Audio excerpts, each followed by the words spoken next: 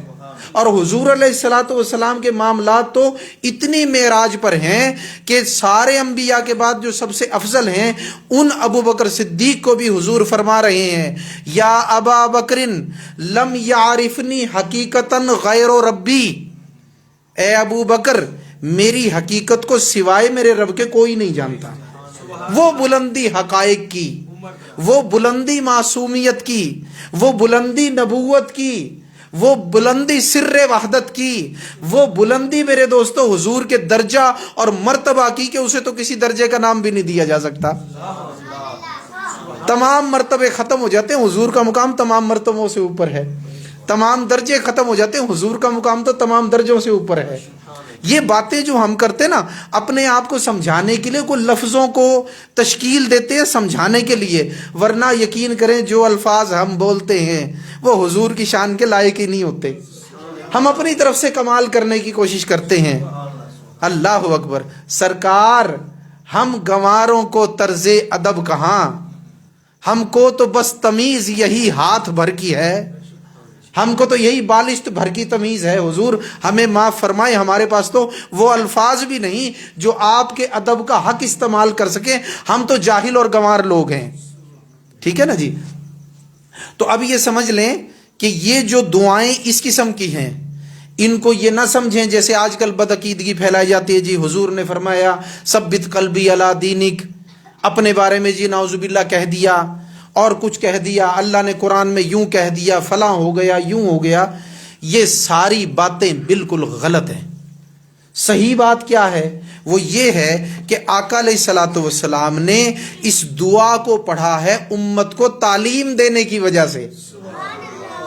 حضور نے تعلیم عطا فرمائی ہے.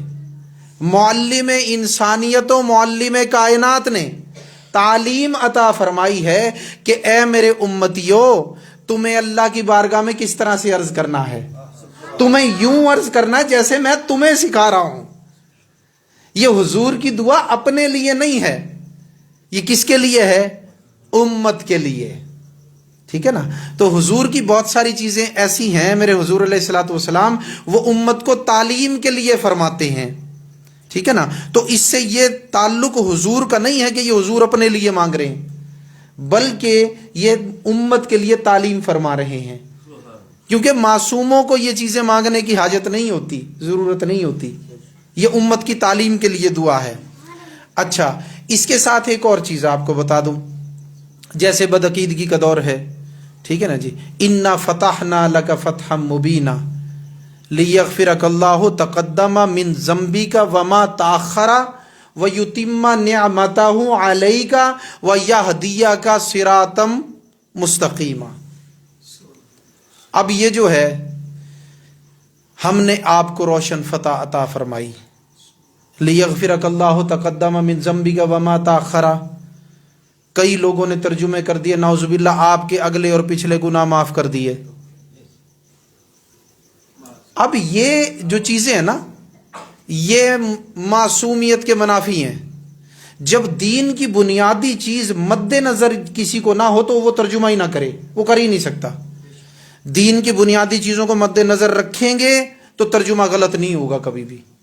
اگر اس وقت یہ دھیان ہو ترجمہ کرتے ہوئے کہ حضور تو معصوم ہے، ٹھیک ہے نا جی، انبیاء سے گناہ کا صدور ناممکن ہے. اچھا نہ صرف صدور بلکہ گناہ کی سوچ بھی ناممکن ہے، دل میں گناہ کا خیال بھی ناممکن ہے. انبیاء کو کبھی گناہ کا خیال بھی نہیں آتا، وہ اس قدر معصوم ہیں. یعنی انبیاء ظاہر میں بھی معصوم، انبیاء باطن میں بھی معصوم، انبیاء جسمانی طور پر بھی معصوم، انبیاء قلبی طور پر بھی معصوم. ٹھیک ہے نا جی. تو اب یہ جو ترجمہ ہے یہ بالکل غلط ہے. ٹھیک ہے نا. اس میں مفسرین کرام فرماتے ہیں اس سے مراد آپ سے پہلے والے لوگ جو غیر انبیاء ہیں اور ان کا آپ سے تعلق ہے خاندان کی صورت میں یا نسب کی صورت میں، مختلف اقوال ہیں، یا کسی بھی انداز میں آپ سے کوئی تعلق ہے اور وہ مومنین تھے، تو ان سے کچھ خلاف اولا اگر چیزیں ہوئیں تو اللہ تعالیٰ نے وہ معاف کر دی، اگلے وہ، ٹھیک ہے نا، اور پچھلے کون سے، جو حضور علیہ الصلوۃ والسلام کے ساتھ جن کا تعلق جڑا اور پھر وہ قیامت تک آئیں گے، اس میں سارے وہ شامل ہیں جو اللہ کے مقربین ہوں گے۔ ان سے کوئی خلاف اولا چیز ہو جائے، اور غیر انبیاء سے گناہ کا صدور ممکن ہے، جو ہم نبی نہ ہو گناہ کا صدور بھی ممکن ہے۔ یہ الگ بات ہے کہ اللہ ہونے ہی نہیں دیتا، ان سے گناہ ہوتا ہی نہیں، لیکن جہاں تک کہیں بھی ممکن ہے تو ہاں شریعت نے ہمیں بتایا بھی ممکن ہے، تاکہ انبیاء اور غیر انبیاء میں ہم فرق کر سکیں۔ لیکن اب یہ اللہ کی طاقت ہے کہ گناہ ہو ہی نہ۔ حضرت مالک بن دینار رحمۃ اللہ علیہ 40 حضور کی امت کے ولی ہیں، صحابی نہیں، تابعی نہیں، ٹھیک ہے نا، حضور کی امت کے ولی۔ اس ولی کی یہ شان ہے کہ 40 سال تک گناہ کبیرہ تو بہت دور کی بات ہے، کبھی گناہ صغیرہ بھی سرزد نہیں ہوا۔ فرشتہ فارغ بیٹھا رہا گناہ لکھنے والا کہ میں کیا لکھوں، 40 سال تک۔ ایسے ایسے ولی تو میرے حضور کی امت میں موجود ہیں، پھر صحابہ کرام، ٹھیک ہے نا جی۔ تو اس لیے میرے دوستو، ان سے مراد کیا ہے؟ ان سے مراد ہیں حضور سے پہلے والے لوگ جو غیر انبیاء تھے اور حضور سے ان کا تعلق ہے، اور بعد والے غیر انبیاء، ظاہری بات ہے حضور پر نبوت ختم ہے، لیکن غیر انبیاء کا لفظ اس لیے استعمال کر رہا ہوں تاکہ بات سمجھ آ جائے، ٹھیک ہے نا جی۔ وہ لوگ جو نبی نہیں ہیں ان میں ولی ہیں یا دیگر ہستیاں ہیں، تو اگر ان سے کچھ بھی خلاف اولا واقع ہوتا ہے تو حضور کے صدقے وہ بھی معاف کر دیا۔ سورہ فتح میں اللہ نے ارشاد فرمایا۔ بات آپ کے سمجھ میں آ گئی؟ تو ان سے مراد وہ ہیں۔ دوسرے مفسرین کرام کا ایک اور قول بھی ہے، انہوں نے فرمایا صلح حدیبیہ کے موقع پر یہ آیات بینات نازل ہوئی ہیں، اور جس وقت حضور صحابہ کرام کے درمیان موجود ہیں، بہت سے صحابہ حضور سے آگے موجود ہیں، بہت سے حضور سے پیچھے موجود ہیں، اسی ادا کو خطاب فرمایا، اسی انداز کو، اسی معاملے کو خطاب فرمایا کہ وہ جو تم سے آگے ہیں ان کو بھی معاف کر دیا، وہ جو آپ کے پیچھے ہیں ان کو بھی معاف کر دیا۔ بات آپ کے سمجھ میں آئی؟ تو اس سے مراد کیا تھا، بنا کیا دیا، ٹھیک ہے نا جی۔ اب احادیث پاک میں جو ایسی دعائیں آتی ہیں، پھر ایسے جناب کر کے پھر اسی کو بنیاد بنا کے پوری عمارتیں تعمیر کر لی جاتی ہیں، اور مقصد صرف ایک ہوتا ہے، جس مقصد پر یہود و نصارہ نے فنڈ لگایا ہے سب سے زیادہ، کہ حضور علیہ الصلوۃ والسلام کی قدر وہ امت کے دلوں سے ختم کر دی جائے، جو محبت کا تعلق ہے اس کو نعوذ باللہ توڑ دیا جائے، حضور کا جو مرتبہ ہے نعوذ باللہ اس کو امت کی نظر سے بھلا دیا جائے، ہٹا دیا جائے نعوذ باللہ۔ ساری کوشش اس چیز پر ہے، اور جب فنڈ ملنے والوں کو احادیث میں کوئی ایسی چیزیں ملتی ہیں جن کا مقصد تو کچھ اور تھا، لیکن وہ اس کو کسی اور طرح پہ استعمال کر کے اور پھر اس پہ اپنی پوری اس کو بنیاد بنا کے عمارت کھڑی کر لیتے ہیں، اور حضور علیہ الصلوۃ والسلام سے متعلق عجیب عجیب نظریے قوم میں ڈال دیتے ہیں۔ آج بھی بیٹھے ہیں فیس بک پہ، یوٹیوب پہ۔ تو لہٰذا ایسے لوگوں کو مت سنو، جو حضور کی محبت کی بات کرے اسے دل کے کانوں سے سنو، جو حضور سے برگشتہ کرنے کی کوشش کرے یا آپ کے مبارک درجے کو یا تعلق کو کم کرنے کی کوشش کرے امت سے، اس کی بات کو مت سنو۔ یہ ایک پیمانہ تمہارے ہاتھ میں آ گیا ہے، ایک کسوٹی تمہارے ہاتھ پر آ گئی ہے، اس پہ پرکھو گے کھرے اور کھوٹے کا خود پتہ لگ جائے گا، ٹھیک ہے آپ کی بات۔ اب اس ساری باتوں کے بعد اب اس طرف آتے ہیں اور آپ کو اس بات کا ثبوت دیتے ہیں کہ یہ الفاظ حضور علیہ الصلوۃ والسلام کے اپنے لیے نہیں تھے۔ اس کا ثبوت آپ کو اسی حدیث سے دیتے ہیں، ٹھیک ہے نا۔ یہ تو ساری باتیں کی نا، جنرل طور پہ ساری باتیں کر لی، لیکن اب اس بات کا ثبوت کہ یہ دعا حضور نے تعلیم امت کے لیے عطا فرمائی ہے اپنے صحابہ کرام کو، یہ حضور کی یہ دعا اپنے لیے نہیں ہے، حضور نے جو یہ تعلیم فرمائی ہے اس کا ثبوت اس حدیث میں دیتے ہیں آپ کو۔ اب آپ ذرا ترجمہ غور سے سنیں گے، آپ کو ثبوت ملے گا۔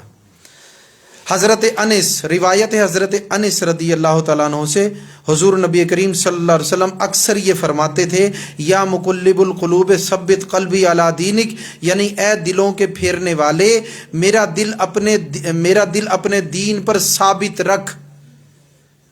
بات آپ کی سمجھ میں آ گئی؟ اب اگلی بات سنیں، آپ کو بات سمجھ میں آ جائے گی کہ حضور کی نے یہ اپنے لیے نہیں امت کے لیے فرمایا۔ میں نے عرض کیا، کس نے؟ حضرت انس نے۔ میں نے عرض کیا، کس نے؟ صحابی نے۔ میں نے عرض کیا، کس نے؟ وہ جو حضور کے معاملات کو جانتے ہیں انہوں نے۔ میں نے عرض کیا، یا نبی اللہ، ہم آپ پر اور آپ کی تمام لائی ہوئی چیزوں پر ایمان لا چکے ہیں، تو کیا اب بھی آپ کو ہم پر اندیشہ ہے؟ بات آ رہی ہے سمجھ میں نہیں آ رہی؟ یعنی اگر تو وہ یہ سوال کرتے آگے، حضور یہ دعا آپ مانگ رہے ہیں، یہ دعا آپ کیوں مانگ رہے ہیں؟ کوئی ایسی بات نہیں۔ ان کو پتہ یہ دعا حضور کے لیے نہیں ہے، یہ تو حضور تعلیم ہمیں فرما رہے ہیں، تو اپنی بات کر رہے ہیں وہ کہ ہمارے لیے جو دعا آئی ہے، حضور جو اب یہ الفاظ فرما رہے ہیں یہ جو ہمارے لیے ہے، کیونکہ حضور کے لیے تو ہے نہیں، یہ حضور تو معصوم ہیں، ٹھیک ہے نا جی؟ تو یہ جو ہمارے لیے ہے، پھر میں پوچھوں تو وہ کہتے ہیں، یا نبی اللہ، آپ ہم پر اور ہم آپ پر اور آپ کی لائی ہوئی ساری چیزوں پر ایمان لا چکے، تو کیا اب بھی آپ کو ہم پر اندیشہ ہے؟ ٹھیک ہے نا؟ تو اس سے کیا پتہ چلا؟ ثبوت اسی حدیث سے مل گیا نا بھائی، جب یا مقلب القلوب ثبت قلبی علی دینک دعا مکمل ہوئی۔ صحابی کا قول ہے یہاں پہ، یا نبی اللہ، اے اللہ کے نبی، آمنا، ہم آپ پر ایمان لائے، آمنا بکا و بما جئتا، کہ جو کچھ آپ لائے آپ پر بھی اور ان چیزوں پر بھی ہم ایمان لے آئے۔ بِهِ فَهَلْ تَخَافُوا عَلَيْنَا، کیا آپ کو ہمارے بارے میں ابھی بھی خوف ہے جو یہ دعا پڑھ رہے ہیں، ہمیں یہ دعا بتا رہے ہیں؟ کیا آپ کو ہمارے بارے میں خوف ہے؟ اگر صحابی کا عقیدہ یہ ہوتا کہ انبیاء معصوم نہیں ہوتے، یا یہ عقیدہ ہوتا یہ دعا حضور کے اپنے لیے ہے، تو وہ یہ عرض کرتے، حضور آپ کو اپنے لیے خوف ہے۔ یہی بات تھی، کچھ اور تھی، چھوٹی سے عقل رکھنے والا بھی اس چیز کو سمجھ لے گا، یہی بات تھی، کچھ اور تھی۔ حضور سے یہ دریافت، حضور کیا آپ اپنے لیے خوف رکھتے؟ نہیں، یہ نہیں پوچھا، کیونکہ انہیں پتا حضور کے بارے میں خوف والی بات کوئی نہیں، ہمارے بارے میں ہو سکتی ہے۔ اگر یہ دعا فرما رہے تو کوئی خوف والی بات حضور کو ہمارے بارے میں ہے، ٹھیک ہے نا جی؟ تو پوچھا کہ حضور کیا اب بھی فَهَلْ تَخَافُوا عَلَيْنَا، آپ ہم پر خوف رکھتے ہیں، ہمارے بارے میں ڈرتے ہیں اللہ سے کہ کچھ مسئلہ نہ ہو جائے؟ تو آپ نے کیا فرمایا؟ اب یہ بات ہمارے لیے عبرت والی ہے، کیونکہ سارے صحابہ اولئک ھم الفائزون، اللہ نے مرتبے عطا فرمائے، مرتبوں پر فائز فرمایا، ان کو وہ عہدے عطا فرمائے جو غیر انبیاء میں سے سوائے صحابہ کے کسی کو نہیں دیے، سوائے اہل بیت کے کسی کو نہیں دیے، اور اہل بیت بھی صحابہ اور صحابیات ہیں۔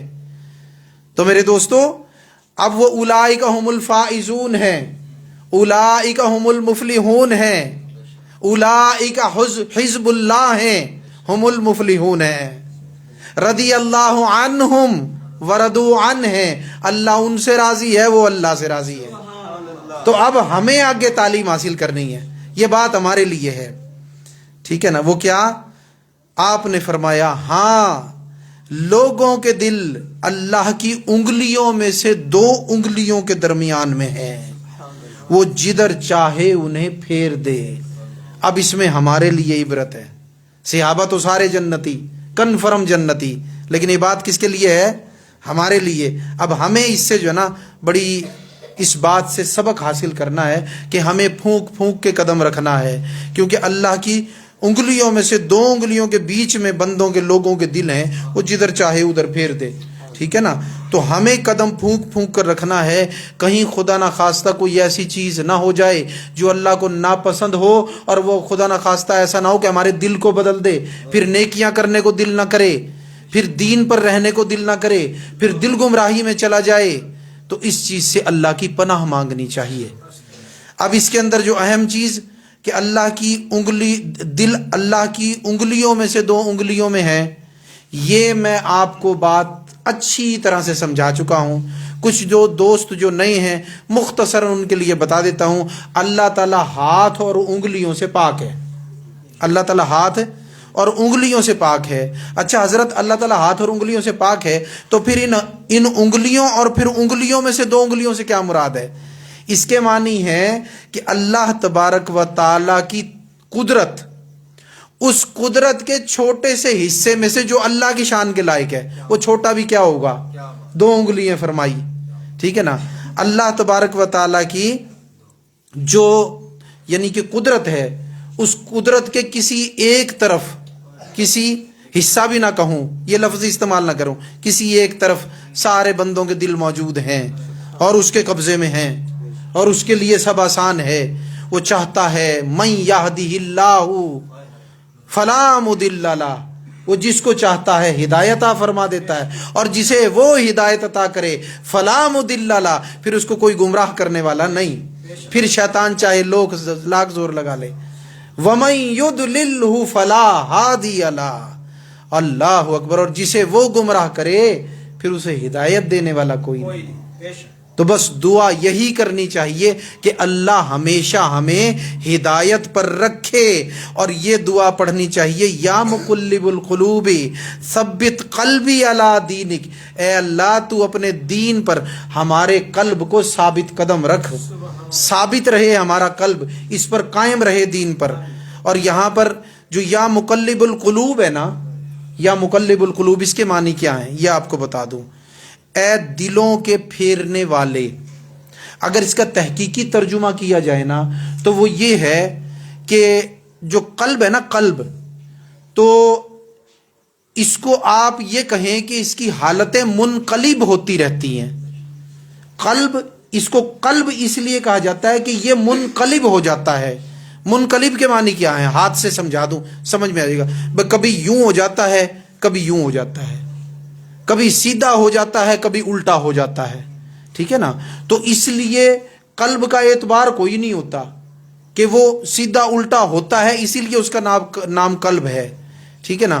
اور یہاں پر جو یا مقلب القلوب حضور نے فرمایا ہے امت کی تعلیم کے لیے، اس کے معنی یہ ہے کہ چونکہ اللہ دلوں کو پھیر دیتا ہے گمراہی سے ہدایت کی جانب، ہدایت سے گمراہی کی جانب، تو اللہ ہم یہ اقرار کرتے ہیں کہ تیری 2 انگلیوں کے بیچ میں سب کے دل ہیں، تیری زیر قدرت ہیں سب کے دل، تیرے قبضہ قدرت میں ہیں، تو جدھر چاہے ادھر پھیرنے والا مقلب القلوب والابصار ہے، تو جدھر چاہے دلوں کو، آنکھوں کو پھیر دیتا ہے. تو یا اللہ ثبت قلبی علی دینک، میرے دل کو گمراہی کی طرف مت پھیرنا، اسی ہدایت کی طرف رکھنا. اے دلوں کے پھیرنے والے، ادھر نہ پھیرنا، ادھر ہی رکھنا، اپنے دین پر ثابت رکھنا میرے دل کو. ٹھیک ہے نا. تو اس کے اندر یہ ہو گیا. اور حضور علیہ الصلوۃ والسلام نے جو یہ ارشاد فرمایا کہ مجھے اندیشے کا جو فرمایا، ہاں، یعنی جب ہاں فرمایا تو صحابی نے فرمایا تھا کیا اندیشہ ہے؟ انہوں نے فرمایا ہاں.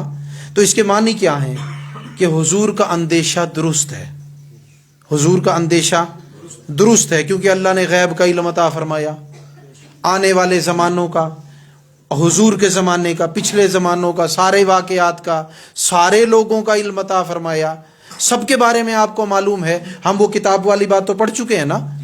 تو پھر حضور کو جب سب کا معلوم ہے تو حضور کو یہ بھی معلوم ہے کہ کچھ لوگ گمراہ بھی ہوں گے، کچھ گمراہی سے ہدایت پر بھی آئیں گے، کوئی ہدایت سے گمراہی کی طرف بھی جائیں گے، کوئی عمر کے ساری عمر نیکی پر رہیں گے، اخیر میں گمراہ ہو جائیں گے. اور یہ بھی معلوم ہے کہ کچھ ساری عمر گمراہ رہیں گے، اخیر میں نیکی پر آ جائیں گے. حضور کو سارے حالات معلوم تھے، اسی لیے حضور نے فرمایا ہاں مجھے اندیشہ ہے. اور اندیشہ کیوں ہے کہ اللہ کی 2 انگلیوں کے درمیان، انگلیوں میں سے 2 انگلیوں کے درمیان لوگوں کے دل ہیں، اور وہ جدھر چاہے ادھر پھیر دے. تو یہ دعا کیا کرو. علماء کرام نے ایک اور دعا بھی ارشاد فرمائی اسی دعا کی طرح، ثبت قلبی علی، یا مقلب القلوب ثبت قلبی علی دینک. اس کے ساتھ ساتھ ایک اور دعا بھی ہے، کثرت سے پڑھا کرو اولیاء اور علماء فرماتے ہیں کہ اگر اس دعا کو کثرت سے پڑھا جائے تو اللہ انسان کو ہدایت پر بھی رکھتا ہے اور خاتمہ بھی ایمان پر ہوتا ہے۔ وہ دعا کون سی ہے جو کثرت سے پڑھنی چاہیے؟ ربنا لا تزغ قلوبنا بعد اذ ہدیتنا وہب لنا من لدنک رحمہ انک انت الوہاب۔ ربنا لا تزغ قلوبنا بعد اذ ہدیتنا، اے اللہ ہمارے دلوں کو مت پھیر بعد ہدایت دینے کے گمراہی کی جانب، ٹھیک ہے نا؟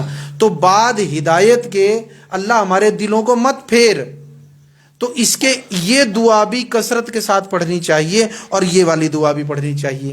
یا مقلب القلوب ثبت قلبی علی دینک ربنا لا تزغ قلوبنا بعد اذ ہدیتنا وہب لنا من لدنک رحمہ انک انت الوہاب۔ اور دعا کی قبولیت، جب بھی دعا پڑھیں، دعا کریں تو درود شریف ضرور اول و آخر پڑھیں، ٹھیک ہے نا جی؟ ہم دعا کے اخیر میں اکثر پڑھتے ہیں نا وصلی اللہ تعالی علی حبیب خیر خلقہ، یہ بھی درود ہی کی ایک قسم ہے۔ تو اول و آخر درود ہو، بیچ میں انسان دعا کرے کہ اللہ مجھے گمراہی سے بچا اور ہمیشہ ہدایت پر رکھ، تو اللہ کی ذات سے قوی امید ہے کہ جو مانگتا رہتا ہے وہ اسے ضرور عطا فرماتا ہے، جو اس کا در کھڑکاتا رہتا ہے اسے خیرات ضرور ملتی ہے، کبھی بھی ملے ملتی ضرور ہے۔ ہمارا کام ہے بس دروازے پر دستک دیتے رہنا، اس کی چوکھٹ پر پڑے رہنا۔ اللہ اکبر، ہمارا کام ہے اس کی چوکھٹ پر پڑے رہنا، اور وہ اپنے منگتوں کو کبھی خالی نہیں لوٹاتا۔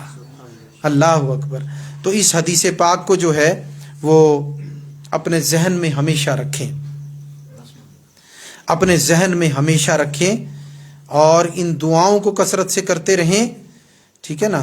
تو جاتے ہوئے یہ بھی بتا دوں کہ جب اولیاء کے بارے میں اللہ فرماتے ہیں الا ان اولیاء اللہ لا خوف علیہم ولا ہم یحزنون، جب اللہ تبارک و تعالی اولیاء کے بارے میں فرماتا ہے خبردار ہو جاؤ بے شک میرے ولیوں پر کچھ خوف نہیں اور نہ وہ غمگین ہوں گے، تو اگر ولیوں پر خوف اور غم نہیں ہے تو صحابہ، اور صحابہ کے بلند درجوں کے بعد میرے دوستو پھر انبیاء، اور پھر انبیاء میں رسول 313، اور پھر رسولوں میں اولو العزم، اور اولو العزموں میں میرے حضور، اولو العزم انبیاء میں اولو العزم کے سردار میرے حضور، تو ان کے اطمینان کا عالم، ان کی معصومیت کا عالم جس کو ابھی تفصیل سے بیان کیا، وہ کیا ہوگا میرے دوستو، ٹھیک ہے نا؟ تو لہٰذا ایسی دعائیں تعلیم امت کے لیے ہیں، اور یہی سمجھنا چاہیے کہ حضور نے